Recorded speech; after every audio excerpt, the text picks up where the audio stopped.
ছুটির দিন মানেই তো একটু স্পেশাল আয়োজন হয় সবার ঘরে, তাই না? আসসালামু আলাইকুম, হ্যালো সবাইকে। কি অবস্থা সবার? কেমন আছেন সবাই? আমি তো আলহামদুলিল্লাহ ভালো আছি। আমার আজকের ভিডিওটা সকালের পরেই দুপুরে রান্নাবান্না থেকে শুরু করছি।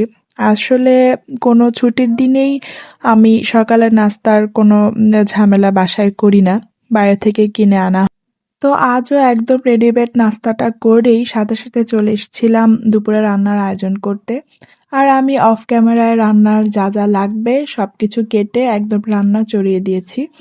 আজকে মুরগির মাংস রান্না করছি, সাথে সাদা ঝরঝরে পোলাও, আর তার সাথে একটু বেগুন ভাজা করব।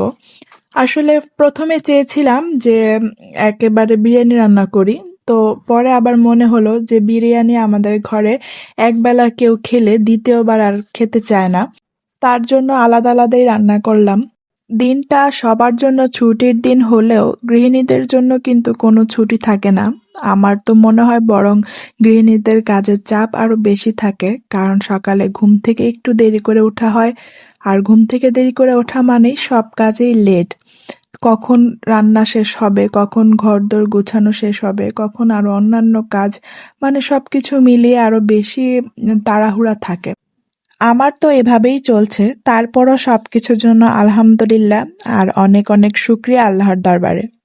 আমার কিন্তু রান্নাবান্না শেষ, এখন শুধু সালাদটা কাটলেই হবে।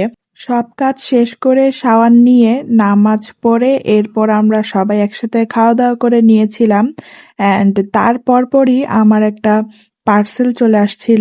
আমাদের মেয়েদের সারাদিনের বেশিরভাগ সময়টাই কিন্তু রান্নাঘরে কাটে, আর তাই সব মেয়েরাই কিন্তু চায় নিজের স্বাদ আর সাধ্যের মতো রান্নাঘরটাকে সুন্দর করে সাজিয়ে নিতে। আর আমরা মধ্যবিত্তরা একেবারে লাক্সারি ভাবে সাজাতে না পারলেও নিজের পছন্দ আর সাধ্য মতো একটু একটু করে সাজানোতে কিন্তু অনেক আনন্দ পাই। আমিও আমার ছোট্ট কিচেনটাকে সাজানোর জন্য এই কিচেন শেলফটা নিয়েছি। এইটা হলো আমার রান্নাঘরের আগের অবস্থা, মানে জায়গা খুবই কম।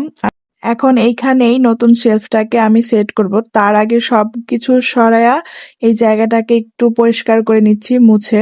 আর তারপরে এইটাকে শেলফটাকে এখন রাখলাম।